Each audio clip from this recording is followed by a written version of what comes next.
आता महत्त्वाच्या टॉप 9 बातम्या। राष्ट्रवादी पक्ष आणि चिन्हाबाबत आज सुप्रीम कोर्टात सुनावणी। शरद पवार गटाच्या याचिकेवर आज दुपारी 2 नंतर सुनावणी होण्याची शक्यता। महाराष्ट्रात भारत जोडो न्याय यात्रेची सुरुवात नंदुरबारपासून होणार। काँग्रेसचे बडे नेते आज नंदुरबार जिल्ह्यात दौऱ्यावर। नांदेडमध्ये काँग्रेसच्या वसंतराव चव्हाणांकडून प्रचाराला सुरुवात। नांदेडचे भावी खासदार असा सोशल मीडियावरून प्रचार सुरू। नांदेडमध्ये मिनल खदगावकर विरुद्ध वसंतराव चव्हाण लढत होण्याची शक्यता। सुनेत्रा पवार आज भोर तालुक्याच्या दौऱ्यावर। होम मिनिस्टर आणि हळदीकुंकू कार्यक्रमांना हजेरी लावणार।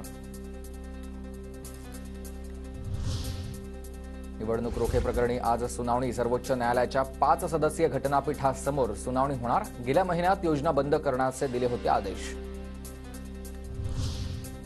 राज्यातील 506 प्रकल्पांचं आज भूमिपूजन लोकार्पण। पंतप्रधान नरेंद्र मोदी दृकश्राव्य माध्यमातून उपस्थित राहतील। मुख्यमंत्री शिंदेंच्या मुंबईतील निवासस्थानी अखिल भारतीय आदिवासी सेनेचा बिऱ्हाड मोर्चा धडकणार। दादर रेल्वे स्थानकाच्या नामकरणासह विविध मागण्यांवरून आदिवासी समाज आक्रमक। शिक्षकांनी विद्यार्थ्यांना गृहपाठ देण्याऐवजी त्यांचा शाळेतच अभ्यास करून घ्यावा। ऐतिहासिक स्थळं, गडकिल्ले, नदी, वारसा स्थळं आणि उद्यानांना भेटीचे उपक्रम राबवावे। राज्यपाल रमेश बैस यांचं आवाहन।